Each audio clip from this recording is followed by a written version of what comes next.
तरह direct allegation कभी भी अपने वकील जो रिस्पेक्टेबल ओपोनेंट लॉयर है उन पे डायरेक्ट कभी भी आप एलेज ना करें। जो भी बात करनी है वो कोर्ट में करें। सपोज मुझे जो मुखालिफ वकील साहब हैं वो मेरे साथ किसी बात पे डायरेक्ट हो रहे हैं, तो मुझे उस वक्त ये ऑनरेबल कोर्ट को मुखातिब करके कहना चाहिए कि मेरी ऑनरेबल कोर्ट से गुजारिश है कि इनसे ये बात कहें।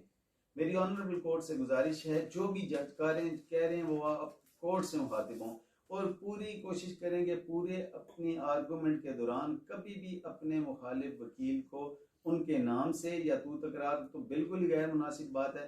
क्योंकि आप हमेशा ख्याल रखें कि कभी भी अपने मुखालिफ वकील की इज्जत नफ्स पे कोई हर्ज ना आए। मुखालिफ वकील तो दूर की बात, जो मुखालिफ क्लाइंट है उसके साथ भी इस अंदाज में बात ना करें कि उनकी इज्जत नफ्स मजरूह हो।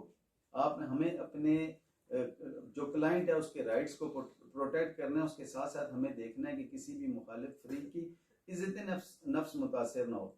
उसकी वजह यह है कि आप जब हम कोर्ट में अपीयर हो रहे होते हैं तो हमारा मुकाबला हमने सिर्फ एक किसी क्लाइंट को या एक किसी फरीक को सेटिस्फाइड नहीं करना होता। एक वकील का एक वक्त में मुकाबला अपने मुखालिफ वकील के साथ भी होता है, अपने मुखालिफ क्लाइंट्स के साथ भी होता है, अपने क्लाइंट्स के साथ इवन कि उसका अपना क्लाइंट तो सबसे ज्यादा नाकिद होता है, वो क्रिटिसाइज करने के लिए सबसे पहले खड़ा होता है क्योंकि उसे अपने केस के फैक्ट्स का पता होता है।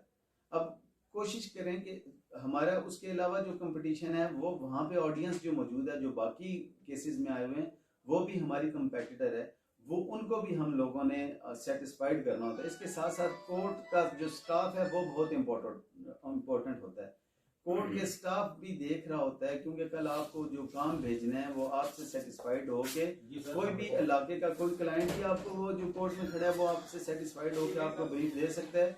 उनके अलावा आपको ब्रीफ जो है वो कोर्ट की तरफ से भी आपकी प्रेजेंटेशन, क्योंकि बेसिकली तो आप अपने आप को प्रेजेंट कर रहे होते हैं, तो जो कोर्ट प्ले है वो बेसिकली एक स्टेज प्ले है।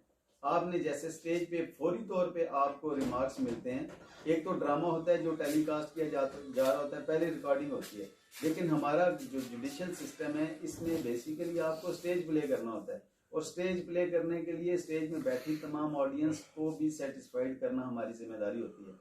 इन सब से बढ़ के हमारे लिए जो इम्पोर्टेंट होता है वो ऑनरेबल कोर्ट हमारे लिए इम्पोर्टेंट होती है। जो प्रिजाइडिंग ऑफिसर है उनकी सेटिस्फेक्शन हमारे लिए बहुत इम्पोर्टेंट है। उसकी रीजन ये है कि जो प्रिजाइडिंग ऑफिसर हैं उन्होंने ही रिलीफ देना है। अल्लाह ताला ने ये इख्तियार उनको दिया हुआ है कि वो रिलीफ जारी करें।